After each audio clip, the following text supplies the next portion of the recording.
राधे राधे। श्री परशुराम जयंती के शुभ अवसर पर मैं आपके साथ श्री परशुराम जी की लीला कथा शेयर करती हूँ। श्री परशुराम जी के विषय में हम ये जानते ही हैं कि परशुराम जी भगवान विष्णु के अवतार हैं। परशुराम जी एक श्रेष्ठ योद्धा हैं, ग्रेट वॉरियर हैं। परशुराम जी वो ऋषि पुत्र हैं, फिर भी उन्होंने क्षत्रिय की भूमिका को निभाया है। परशुराम जी ने 21 बार पृथ्वी को क्षत्रिय रहित कर दिया, क्षत्रियों से बिल्कुल खाली कर दिया पृथ्वी को। परशुराम जी भीष्मदेव, श्री गुरु द्रोण, कर्ण जी और रुक्मी जी जैसे महारथियों के गुरु हैं परशुराम जी। परशुराम जी की जो ये कथा मैं आपके साथ शेयर करने वाली हूँ, इसे मैंने लिया है श्री वेदव्यास जी द्वारा रचित श्रीमद् भागवतम से, श्री वाल्मीकि जी के रामायण से और श्री तुलसीदास जी द्वारा रचित श्री रामचरितमानस से। सबसे पहले हम इस कथा को प्रारंभ करते हैं श्रीमद् भागवतम के 9वें स्कंद से। राजा गाधी की पुत्री थी सत्यवती जी। जो सत्यवती जी थी ये बहुत सुंदर थी और बहुत गुणवान थी। सत्यवती जी से ब्रह्म ऋषि ऋचिक विवाह करना चाहते थे। तो ब्रह्म ऋषि ऋचिक जो हैं वो इस मैरिज प्रपोजल को लेके पहुंचे राजा गाधी के पास में। तो जब उन्होंने ये मैरिज प्रपोजल राजा गाधी को दिया तो राजा गाधी जो है उनको वो ऋषि ऋचिक को अपनी पुत्री सत्यवती के योग्य वर नहीं मानते थे। तो उन्होंने, अब वो डायरेक्टली मना तो कर नहीं सकते थे क्योंकि वो ऋषि है। राजा गाधी ने बड़ी एक असाधारण सी कंडीशन ऋषि ऋचिक के सामने रखी। उन्होंने उनसे कहा कि देखिए हम तो राजसी क्षत्रिय हैं, तो आपको अगर आप मेरी पुत्री से विवाह करना चाहते हैं तो आपको इसके लिए कुछ शुल्क देना होगा। तो उसके लिए आप 1000 बिल्कुल चांदनी के समान उज्जवल घोड़े लेकर आइए, यानी कि बिल्कुल व्हाइट कलर के घोड़े हों जो जिनका कि एक कान इधर लेफ्ट और राइट, कोई भी एक कान उनका यानी कि बायां या दायां कोई भी एक कान ब्लैक कलर का होना चाहिए। अब जब इस असाधारण से कंडीशन को ऋषि ऋचिक ने सुना तो राजा गाधी के मन की बात को समझ गए। लेकिन वो भी ब्रह्म ऋषि हैं, वो ये जानते थे कि उन्हें घोड़े कहाँ पर मिलेंगे। वो पहुंच गए वरुण देव के पास। उन्होंने वरुण देव को जाकर सारी बात बताई। फिर वरुण देव जी ने ऋषि ऋचिक को ऐसे 1000 घोड़े दे दिए क्योंकि उनके पास थे। तो वो उन घोड़ों को लेकर आए यहाँ पर, राजा गाधी के यहाँ पर आए और उन्होंने उनको घोड़े भेंट किए। जब वो कंडीशन फुलफिल हो गई तो अब राजा गाधी मना नहीं कर सकते थे। तो उन्होंने फिर अपनी पुत्री का विवाह, सत्यवती जी का विवाह ब्रह्म ऋषि ऋचिक से किया। अब क्या हुआ कि जब विवाह संपन्न हो गया, ऐसे समय बीतता चला गया। फिर एक समय जो सत्यवती जी हैं, ऋषि ऋचिक जी की पत्नी सत्यवती जी और उनकी सास, उन दोनों ने पुत्र प्राप्ति की इच्छा से बात की उनसे, ऋषि ऋचिक से। अब जब ऋषि ऋचिक ने दोनों की इच्छा को सुना तो उन्होंने क्या किया, एक यज्ञ संपन्न किया, पुत्र प्राप्ति के लिए यज्ञ संपन्न किया। और उन्होंने ब्राह्मण मंत्र से एक चरु तैयार किया और क्षत्रिय मंत्र से एक और चरु तैयार किया। चरु होता है जो यज्ञ में आहुति देने के लिए खीर बनाई जाती है, उसे चरु बोलते हैं। तो उन्होंने ऐसे 2 चरु तैयार किए और फिर उन्होंने जो ब्राह्मण मंत्र से जो चरु तैयार किया था वो उन्होंने अपनी पत्नी सत्यवती को दिया और जो क्षत्रिय मंत्र से चरु तैयार किया था वो उन्होंने अपनी सास को दे दिया। अब क्या हुआ कि फिर वो यज्ञ संपन्न करने के बाद में ऋचिक जी जो हैं वो अपना ध्यान के लिए, स्नान के लिए नदी की तरफ चले गए। फिर और उन्होंने कहा कि आप इस अपने अपने चरु को खा लीजिए, पा लीजिए। फिर वो चले गए। जब वो चले गए तो जो सत्यवती जी की मदर हैं उनके दिमाग में ये बात आई कि जो पति होता है उसका झुकाव अपनी पत्नी की तरफ होता ही है, नेचुरल है ये। तो जरूर जो मेरी पुत्री का जो चरु है ये ज्यादा अच्छा होगा मेरे चरु से। फिर उन्होंने ऐसा सोचकर उन्होंने अपनी पुत्री से कहा, उससे उसका चरु मांगा। तो पुत्री ने बड़े आराम से, सत्यवती जी ने अपना चरु जो है वो अपनी माता को दे दिया और माता ने अपना चरु पुत्री को दे दिया, सत्यवती जी को दे दिया। इस तरह से दोनों ने अपने अपने चरु एक्सचेंज कर लिए और एक्सचेंज करके दोनों ने वो एक्सचेंज जो चरु थे वो खा लिए। अब जब ऋषि ऋचिक वापस आश्रम में लौटे, अपना स्मरण करके, ध्यान करके और स्नान करके जब वापस लौटे तो उनकी जो पत्नी सत्यवती जी, उन्होंने अपने पति को सारी बात बताई कि किस तरह से उन्होंने चरु को एक्सचेंज किया है और उन्होंने उस चरु को खा लिया है, पा लिया है। अब जब ऋषि ऋचिक ने इस बात को सुना तो अपनी पत्नी से बहुत क्रोधित हो गए। उन्होंने उनको डांटा और उनको डांटते हुए बोला कि तुमने बहुत बड़ी भूल की है। कि तुम्हारा जो चरु था वो ब्राह्मण मंत्र से मैंने तैयार किया था, और जो तुम्हारी माता का चरु था वो मैंने क्षत्रिय मंत्र से तैयार किया था। अब जो तुम्हारा पुत्र होगा वो घोर क्षत्रिय होगा, वो किसी को भी दंड देने में सक्षम होगा। अब जब ये बात उन्होंने सत्यवती जी ने सुनी तो वो थोड़ा डर गई, और फिर उन्होंने अपने पति से रिक्वेस्ट किया और बड़े मधुर वचनों में उनसे बात की, उनसे रिक्वेस्ट किया, उनसे बोला कि आप इसे बदल दीजिए, इसे अब कैसे रोका जाए कि ऐसा ना हो, क्योंकि एक ब्राह्मण का पुत्र घोर क्षत्रिय हो, ये तो उनको बड़ा अजीब लग रहा था और ऐसा वो नहीं भी चाहती थी। तो अब जब ऋषि ऋचिक ने इस बात को सुना तो थोड़ा अपनी पत्नी की रिक्वेस्ट इतना करने के बाद उनके मधुर वचनों को सुनकर जो ऋषि ऋचिक हैं वो थोड़ा मेलो डाउन कर गए। फिर उन्होंने बोला कि अब मैं इसे बदल तो नहीं सकता, लेकिन इतना हो सकता है कि जो तुम्हारा पुत्र होगा वो तो ब्राह्मण होगा, ऋषि होगा, लेकिन जो तुम्हारा पौत्र होगा यानी कि जो तुम्हारा ग्रैंडसन होगा वो घोर क्षत्रिय होगा। फिर ऐसा ही हुआ। अब समय आने पर जो सत्यवती जी थी उन्होंने ऋषि जमदग्नि जी को जन्म दिया और उनकी माता ने विश्वामित्र जी को जन्म दिया। उनकी कथा मैं कोशिश करूंगी कि बाद में किसी और वीडियो में डिटेल में विश्वामित्र जी कथा को भी आपके साथ शेयर कर पाऊं, लेकिन अभी हमारा फोकस श्री परशुराम जी पर है, इसलिए हम अभी इस कथा पर ही रहेंगे। तो जो जमदग्नि जी हैं, जो उनके जन्म के बाद में फिर बाद में समय आने पर जो उनकी माता हैं सत्यवती जी, ये पूरे संसार को पवित्र करने वाली पुण्य कौशिकी नदी बन गई। कौशिकी नदी के विषय में जब मैंने गूगल करके सर्च किया कि आज कौशिकी नदी को किस नाम से जाना जाता है, तो मुझे ये पता चला कि जो ये कौशिकी नदी है इन्हें आज गूगल सर्च करने के बाद मुझे पता चला कि कौशिकी नदी जो है उन्हें आज कोसी नदी के रूप में जाना जाता है, उस नाम से जाना जाता है। फिर क्या हुआ कि जो जमदग्नि ऋषि हैं उनका विवाह हुआ रेणु की पुत्री रेणुका जी से। अब क्या हुआ कि जो जमदग्नि है उनके और रेणुका जी के वसुमान आदि कई पुत्र हुए, जिनमें जो राम थे उनके सबसे छोटे पुत्र थे। इन राम को ही परशुराम के नाम से जाना जाता है, क्योंकि इन्होंने परशु यानी फरसे को धारण किया है शस्त्र के रूप में। अब क्या हुआ कि जो ये राम है, इन्हें जो विद्वान लोग हैं वो इन्हें भगवान विष्णु का अंश अवतार मानते हैं। और यहाँ पर मैं आपको एक और चीज़ आपके साथ शेयर करती हूँ कि श्री श्री चैतन्य चरितामृत में श्री कृष्णदास कविराज गोस्वामी जी वर्णन करते हैं कि चैतन्य महाप्रभु ने सनातन गोस्वामी जी को बताया कि जो भगवान कृष्ण के अगणित जो शक्त्यावेश अवतार हैं, वो उन्हें अवतारों के बारे में बता रहे थे, तब उन्होंने ये बताया कि उनके अगणित शक्त्यावेश अवतार हैं, और जो शक्त्यावेश अवतार होते हैं भगवान के, जिनकी काउंटिंग ही नहीं की जा सकती, जिन्हें हम गिन नहीं सकते, ये मुख्यतः दो प्रकार के होते हैं। एक होते हैं मुख्य शक्त्यावेश अवतार, एक होते हैं गौण शक्त्यावेश अवतार। जो मुख्य शक्त्यावेश अवतार होते हैं तो किसी जीव कोटि तत्व में भगवान साक्षात रूप में अपनी शक्ति का आवेश कर देते हैं, उन्हें बोलते हैं मुख्य शक्त्यावेश अवतार। और जिनमें शक्ति का आभास मात्र होता है उन्हें बोलते हैं गौण शक्त्यावेश अवतार, या जिन्हें विभूति भी कहा जाता है। फिर आगे महाप्रभु ने इसका एग्जाम्पल देते हुए समझाते हुए बोला कि जैसे जो ये चार कुमार हैं ब्रह्मा जी के पुत्र, इनमें ज्ञान शक्ति का आवेश है, श्री नारद जी में भक्ति शक्ति का आवेश है, श्री ब्रह्मा जी में सृष्टि की रचना करने की शक्ति का आवेश है, श्री अनंत जी में पृथ्वी को धारण करने की शक्ति का आवेश है, श्री शेष जी में भगवान की निज सेवा का यानी कि भगवत सेवा का आवेश है, श्री पितु महाराज में जीवों के या प्रजा के पालन करने की शक्ति का आवेश है, और जो परशुराम जी हैं, श्री परशुराम जी हैं, उनमें दुष्टों को उनका नाश करने की शक्ति का आवेश है, उनको दंड देने की शक्ति का आवेश है। तो जो इस तरह से श्रीमद् महाप्रभु ने श्री श्री चैतन्य चरितामृत में बताया है कि जो श्री परशुराम जी हैं ये भगवान के शक्त्यावेश अवतार हैं। अब फिर परीक्षित और फिर ये जो कथा है ये सुखदेव गोस्वामी जी जो हैं भागवतम में, ये परीक्षित महाराज को समझा रहे हैं। फिर सुखदेव जी ने उनको बताया कि जो परशुराम हैं इन्होंने 21 बार पृथ्वी को क्षत्रियों से रहित कर दिया, क्षत्रियों से खाली कर दिया।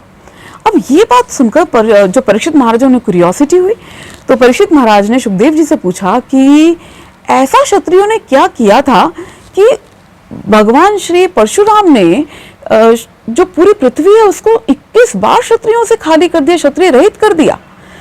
अब सुखदेव गोस्वामी जी ने उनको बताया, परीक्षित महाराज को बताना शुरू किया। उन्होंने बोला कि जो एक क्षत्रिय राजा हैं जो जिनका नाम है कार्तवीर्यार्जुन, ये जो थे ये बहुत शक्तिशाली थे। इन्होंने दत्तात्रेय जी जो कि भगवान विष्णु के स्वांश हैं, दत्तात्रेय जी, उनको प्रसन्न करके उनकी पूजा करके उनसे 1000 भुजाएं इन्होंने वर रूप में प्राप्त की थी। और ये जो कार्तवीर्यार्जुन थे, ये इनके पास योग शक्ति से इन्होंने 8 तरह की योग शक्तियां प्राप्त की थी, जैसे सौंदर्य, प्रभाव, बल, यश, अणिमा, लघिमा और शक्ति। तो इनके पास बहुत शक्तिशाली थे कार्तवीर्यार्जुन। ये इतनी शक्ति पाने के बाद में अपराजय हो चुके थे, यानी इन्हें कोई हरा नहीं सकता था कार्तवीर्यार्जुन को। कार्तवीर्यार्जुन इतने ऐश्वर्यशाली थे, इनके अंदर इतनी शक्ति थी कि पूरे संसार में ये वायु की तरह फ्रीली घुमा करते थे। एक बार क्या हुआ कि कार्तवीर्यार्जुन नर्मदा नदी में स्त्रियों के साथ में जल क्रीड़ा में मग्न थे। अब शक्ति जब इतनी ज्यादा होती है किसी के पास में, तो उसको शक्ति का अभिमान भी बहुत होता है। तो कार्तवीर्यार्जुन जी ने क्या किया कि उन्होंने अपनी भुजाओं से नर्मदा नदी के जल के प्रवाह को रोक दिया। जब उन्होंने नर्मदा नदी के जल के प्रवाह को रोक दिया, तो जो नदी का प्रवाह है वो वापस चल दिया, उल्टी तरफ चल दिया फिर से। अब जो वापस चल दिया नदी का प्रवाह, तो नर्मदा नदी के किनारे ही उनका जो कार्तवीर्यार्जुन है उनका नगर था माहिष्मती नगर। माहिष्मती के पास ही रावण ने अपना खेमा डाला हुआ था। अब क्या हुआ कि जब नदी का प्रवाह वापस चल दिया, उल्टी डायरेक्शन में चल दिया, तो उससे क्या हुआ कि जो रावण है उनका खेमा पूरा जलमग्न हो गया। अब रावण का खेमा जब जलमग्न हो गया, जब रावण ने इस बात को देखा, हम जानते हैं कि रावण कितने अभिमानी और कितने अहंकारी हैं रावण, उनको भी अपनी शक्ति का बहुत ज्यादा अभिमान है रावण को। अब जब रावण ने देखा कि उनका पूरा खेमा जलमग्न हो चुका है, अब रावण इस बात को सहन नहीं कर पाए कि ये ऐसा कैसे हो गया, किसने किया है ये। जब रावण ने कार्तवीर्यार्जुन को नर्मदा नदी में देखा, तो रावण ने कार्तवीर्यार्जुन को स्त्रियों के सामने को अपमानित करने की कोशिश की। जब उन्होंने प्रयास किया रावण ने, तो कार्तवीर्यार्जुन ने क्या किया कि रावण को इस तरह से पकड़ लिया, इतने कंफर्टेबली, इतने आराम से पकड़ लिया और बंदी बना लिया, जैसे कोई किसी बंदर को पकड़ ले और बंदी बना ले। अब उन्होंने फिर उसके बाद में कार्तवीर्यार्जुन ने रावण को उपेक्षा सी करते हुए उनको छोड़ भी दिया। तो इस तरह से कार्तवीर्यार्जुन जो है वो, इस समय ये पता चलता है कार्तवीर्यार्जुन कितने शक्तिशाली थे और कितने अभिमानी थे। अब क्या हुआ कि एक समय कार्तवीर्यार्जुन शिकार के लिए जंगल में गए। जब वो शिकार के लिए जंगल में गए तो वो घूमते घूमते पहुंच गए ऋषि जमदग्नि जी के आश्रम में। जब जमदग्नि जी ने देखा कि राजा आए हैं, तो जमदग्नि जी ने बहुत उनका राजा का अच्छे से आदर सत्कार किया, और जितनी भी उनके सत्कार के लिए उन्हें वस्तुएं चाहिए थी सारी उन्होंने वहां पर उपलब्ध कराई, क्योंकि उनके पास कामधेनु गाय थी। कामधेनु गाय सभी कुछ देने में सक्षम है ही, जो भी आपको वस्तु चाहिए। अब बहुत ही अच्छे तरीके से उन्होंने राजा का आदर सत्कार किया। लेकिन कार्तवीर्यार्जुन जमदग्नि ऋषि के पास कामधेनु गाय को देखकर प्रसन्न नहीं हुए, जबकि उन्होंने उनकी इतनी अच्छे से उनका आदर किया था। उन्होंने उसकी प्रशंसा तो की नहीं, कार्तवीर्यार्जुन ने ईर्ष्या के चलते उनकी प्रशंसा तो की नहीं, बल्कि उन्होंने कार्तवीर्यार्जुन ने ये सोचा कि जमदग्नि ऋषि मुझसे भी कहीं ज्यादा ऐश्वर्यशाली और संपन्न है, लेकिन क्योंकि उनके पास तो कामधेनु गाय है, लेकिन मैं तो राजा हूं, कामधेनु गाय तो मेरे पास होनी चाहिए। अब उन्होंने ये सोचकर क्या किया कि अपने सैनिकों को उन्होंने ये आदेश दिया, उनको कहा कि जो ये कामधेनु गाय हैं इनको अपने साथ लेकर अपनी राजधानी में चलो। सैनिकों ने वैसा ही किया, क्योंकि राजा ने उनको कहा था, सैनिकों ने वैसा ही फॉलो किया। उन्होंने जबरन कामधेनु गाय को वहां से लिया, और कामधेनु गाय और उनके बछड़े को लिया, और वो उनके साथ अपने साथ लेकर अपनी राजधानी की तरफ चल दिए, माहिष्मती की तरफ चल दिए। कामधेनु गाय बेचारी रोती बिलखती अपने बछड़े के साथ उनके साथ चली गई। अब जब जो सबसे छोटे पुत्र हैं जमदग्नि जी के, राम, जिन्हें परशुराम भी कहते हैं, जब परशुराम जी यहाँ पर अपने आश्रम में लौटे, उस टाइम एक्चुअली वो आश्रम में नहीं थे, जब राजा आश्रम में आए थे तो वो आश्रम में नहीं थे। जब वो आश्रम में वापस लौटे, उन्हें सारी बात का पता चला, तो परशुराम जी को बहुत क्रोध आ गया और अब उन्होंने क्रोधवश, अब उन्हें क्रोध आया और वो कामधेनु गाय को वापस लाने के लिए चल दिए। अब उन्होंने क्या किया, अपने साथ अपना भयानक फरसा, बाण, धनुष और ढाल ली और वो चल दिए पीछे पीछे कार्तवीर्यार्जुन जी के। अब जब वो कार्तवीर्यार्जुन अपनी राजधानी में प्रवेश करने ही वाले थे तो उन्होंने जब अपने पीछे उन्होंने आते हुए परशुराम जी को देखा। जब उन्होंने परशुराम जी को देखा और उनके उस रूप को देखा, परशुराम जी के जटा जूट थे, उन्होंने जो मृगछाल है वो पहनी हुई थी और उन्होंने बाण ले रखे थे, धनुष ले रखा था, उनके हाथ में फरसा था और परशुराम जी बहुत तेजोमय दिखाई देते थे। और जब उन्होंने कार्तवीर्यार्जुन ने इस रूप में परशुराम जी को देखा तो कार्तवीर्यार्जुन डर गए। अब उन्होंने क्या किया, अपने सैनिकों को जो रथ पे थे, घोड़े पर सवार सैनिक थे और जो पैदल सैनिक थे और जिनके बड़े बड़े उनकी सेना में जितने भी महारथी थे, उन सबको उन्होंने परशुराम जी पर हमला करने का आदेश दिया और उस तरफ जाने के लिए बोला।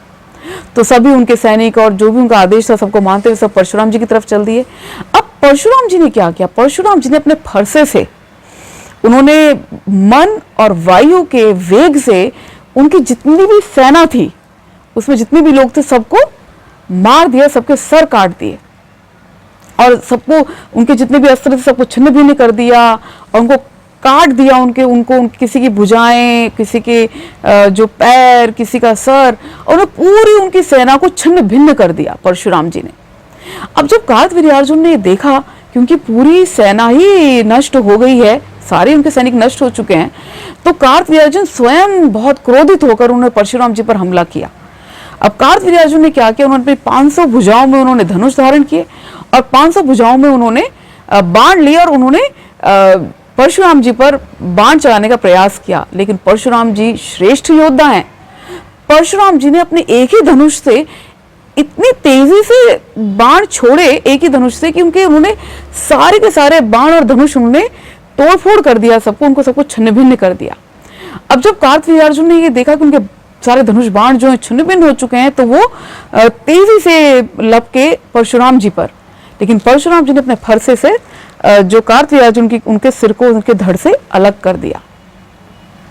फिर क्या हुआ, जो परशुराम जी हैं, फिर वहां से उन्होंने कामधेनु गाय को छुड़ाया और जो पहले ही बहुत कष्ट पा चुकी थी और उनको बछड़े समेत वो लेकर वापस आश्रम में आ गए। फिर उन्होंने आश्रम में आकर अपने पिता जमदग्नि ऋषि जी और जो उनके भाई हैं और अपनी माता हैं उनको उन्होंने सारी बात बताई जो कुछ हुआ था। तो इस बात को सुनकर जमदग्नि ऋषि जो हैं वो बहुत प्रसन्न नहीं हुए।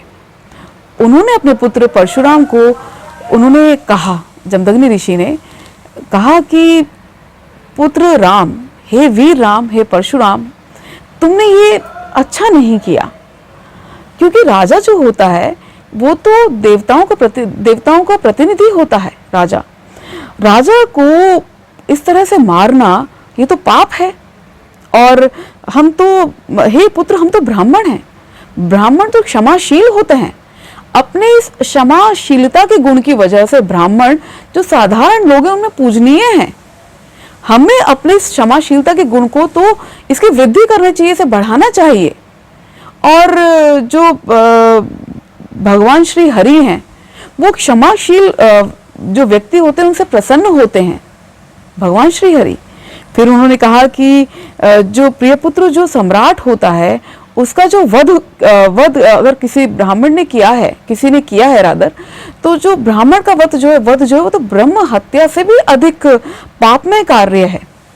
अब तुम्हें इस पाप का प्रायश्चित करना होगा। फिर उन्होंने बोला कि तुम सभी तीर्थों में जाकर, सभी तीर्थ स्थानों में जाओ, वहां पर पूजा करो, इसी से तुम्हारे इस पाप को नष्ट किया जा सकता है, इसे खत्म किया जा सकता है। अब जो भगवान श्री परशुराम हैं उन्होंने इमीडिएटली अपने पिता की बात को माना और वो चल दिए सभी तीर्थों की तरफ। 1 साल तक परशुराम जी सभी तीर्थों का भ्रमण करते रहे और उन्होंने सब जगह जाकर पूजा की और फिर वो 1 साल बाद वापस आश्रम में लौट आए श्री परशुराम जी। फिर क्या हुआ कि एक समय क्या हुआ कि जो जमदग्नि ऋषि हैं वो एक यज्ञ कर रहे थे। तो यज्ञ करने के लिए उन्होंने अपनी पत्नी जो रेणुका जी हैं उनको कहा कि वो नदी से जल लेकर आए। रेणुका जी एक पात्र लेकर नदी की तरफ चल दी जल लाने के लिए। जब वो नदी के पास पहुंची तो उन्होंने देखा कि जो नदी है वहां पर जो गंधर्व राज हैं चित्ररथ, वो अप्सराओं के साथ जल क्रीड़ा में मग्न थे। जो चित्ररथ हैं गंधर्व राज, उन्होंने बहुत सुंदर, वो फूलों की माला से सुशोभित हैं, बड़े अट्रैक्टिव लग रहे थे गंधराज, बड़े अट्रैक्टिव लग रहे थे गंधर्वराज। जब रेणुका जी ने उन्हें देखा तो रेणुका जी उनकी तरफ अट्रैक्ट हो गई, मानसिक तौर पर उनकी तरफ अट्रैक्ट हो गई। अब वो उनको देखती रह गई और वो ये भूल गई कि वो तो यहाँ पर नदी पर जल लेने के लिए आई थी, यज्ञ के लिए। और जब उन्हें ये रियलाइज हुआ कि वो तो जल लेने आई थी, तब तक देर हो चुकी थी। अब वो थोड़ा डर गई कि अगर वो अब जल ले जाने में वो तो लेट हो गई है, उनके पति क्रोधित होंगे। पर उन्होंने फिर भी जल्दी से अपने पात्र को जल से भरा और वो जल्दी से आश्रम में पहुंचे। उन्होंने जल का पात्र ले जाकर अपने पति ऋषि जमदग्नि जी के पास रखा और वो वहां पर हाथ जोड़कर उनके सामने खड़ी हो गई।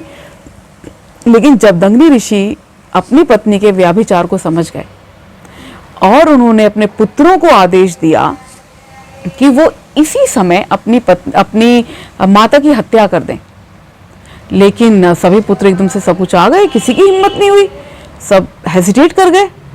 लेकिन अब जब जमदग्नि जी ने इस चीज को देखा कि उनके किसी भी पुत्र ने उनके आदेश को नहीं माना है, तो उन्होंने अपने सबसे छोटे पुत्र राम को कहा कि राम, तुम अपनी माता रेणुका और अपने भाइयों का वध कर दो। अब जो ये राम है, परशुराम जी हैं, ये अपने पिता के तपोबल के प्रभाव को और उसको अच्छे से जानते हैं। तो राम ने क्या किया, उन्होंने भी इमीडिएटली अपने पिता के आदेश को माना और उन्होंने अपनी माता और अपनी माता और अपने जो भाई हैं उनका वध कर दिया अपने पिता के आदेश पर। अब फिर जब उन्होंने जमदग्नि जी ने इसको देखा कि उनके पुत्र ने एकदम से उनकी आज्ञा को माना है, तो जमदग्नि जी ने अपने पुत्र से बहुत प्रसन्न होकर कहा कि पुत्र, मैं तुमसे बहुत प्रसन्न हूँ, मुझसे कुछ वर मांगो। तो अब परशुराम जानते ही हैं अपने पिता को कि वो ऋषि हैं, वो कितने प्रभावशाली हैं, उनके तपोबल से वो अच्छी तरह से परिचित हैं। तो उन्होंने, परशुराम जी ने अपने पिता से कहा कि पिताजी, मुझे ये वर चाहिए कि आप मेरी माता को और मेरे भाइयों को फिर से जीवित कर दें, पुनः जीवित कर दें, और इन्हें ये ना स्मरण रहे कि मैंने इनका वध किया था। जमदग्नि ऋषि ने अपने पुत्र को ये वर दिया और उसकी बात को माना और उन्होंने अपनी पत्नी और अपने पुत्रों को, सभी को जिनकी परशुराम जी ने हत्या कर दी थी, उन सबको वापस से जीवित कर दिया। और वो सब ऐसे उठ खड़े हुए जैसे कोई नींद से जागे हों और उन्हें इस बात का कोई स्मरण भी नहीं रहा कि परशुराम जी ने उनका वध किया था। अब क्या हुआ कि एक समय क्या हुआ कि जो परशुराम जी अपने भाइयों के साथ जंगल में किसी कार्य से गए थे, काफी दूर वो निकल गए थे आश्रम से। इधर क्या हुआ कि जो कार्तवीर्यार्जुन के जो पुत्र हैं, उनके 10,000 पुत्र हैं, तो जो उनके पुत्र हैं वो सब अपने पिता की जो हत्या की थी परशुराम जी ने, उसका रिवेंज लेना चाहते थे, उसका बदला लेना चाहते थे परशुराम जी से।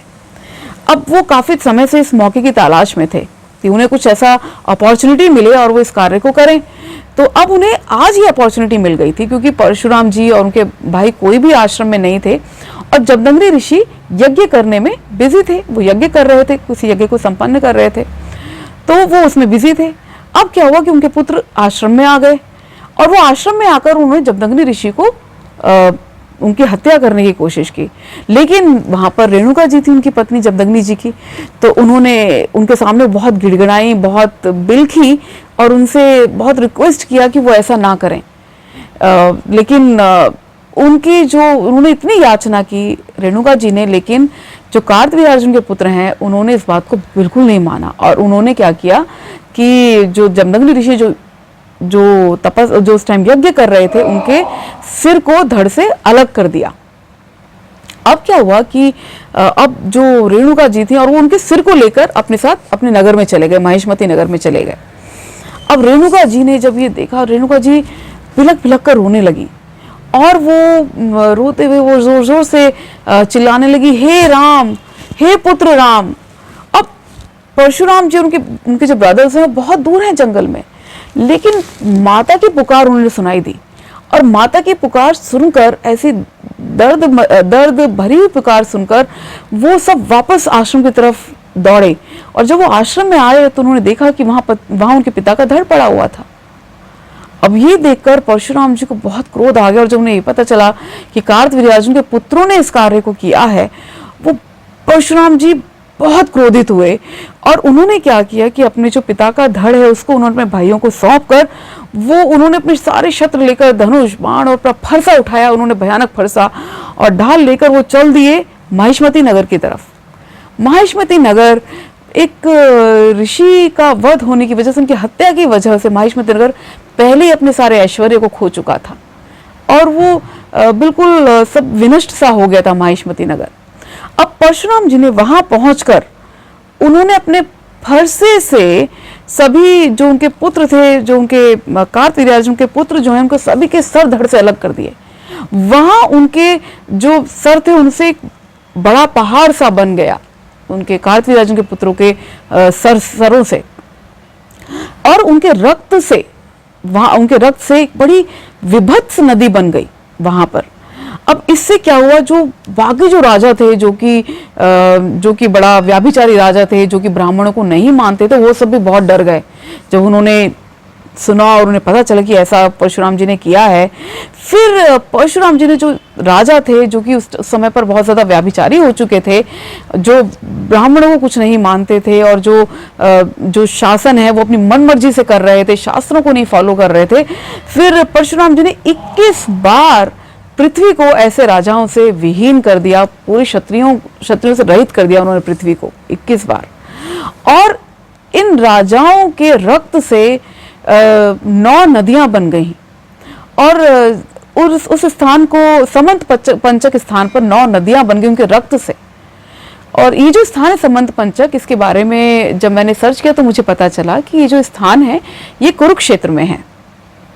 अब क्या हुआ, जो परशुराम जी थे फिर वो अपने पिता के सिर को लेकर वो पहुंचे वापस अपने आश्रम में, और उन्होंने क्या किया कि अपने पिता के जो सर है और उनका तो धड़ है उसको एक कुशा का आसन बनाया, उस पर उनके धड़ को रखा और उनके सर को धड़ के पास रखा, और फिर परशुराम जी ने भगवान श्री विष्णु की पूजा की। और इस समय परशुराम जी बिल्कुल सूर्य के समान तेजोमय लग रहे थे। अब परशुराम जी जो हैं, उन्होंने भगवान परशुराम ने जब पूजा संपन्न की तो उस पूजा की समाप्ति होते होते जब जमदग्नि ऋषि हैं वो पुनः जीवित हो गए। और फिर आगे चलकर जमदग्नि ऋषि जो हैं वो जो सप्त ऋषि हैं उस समूह का पार्ट बने। एक्चुअली सप्त ऋषि हैं, ये हर मनवंतर में अलग अलग होते हैं। तो ऐसा श्रीमद् भागवतम में वर्णन है कि फिर जो परशुराम जी हैं वो आज भी महेंद्र पर्वत पर निवास कर रहे हैं एक ब्राह्मण के रूप में। अब वो अपने जो उनके अस्त्र शस्त्र हैं वो उनका त्याग कर चुके हैं, और आज भी, लेकिन वो आज भी गंधर्वों, सिद्धों, चारणों और ब्राह्मणों के द्वारा पूजित और वंदित और प्रशंसित हैं भगवान परशुराम जी। और भगवान परशुराम जी के लिए भी श्रीमद् भागवतम में वर्णन आया है कि वो आने वाले समय में परशुराम जी वैदिक ज्ञान के संस्थापक होंगे। तो ये थी श्रीमद् भागवतम के 9वें स्कंद से भगवान श्री परशुराम जी की लीला कथा। अब अगली वीडियो में मैं आपके साथ शेयर करूंगी श्री वाल्मीकि जी की रामायण से भगवान श्री परशुराम जी की लीला कथा। जय राधे।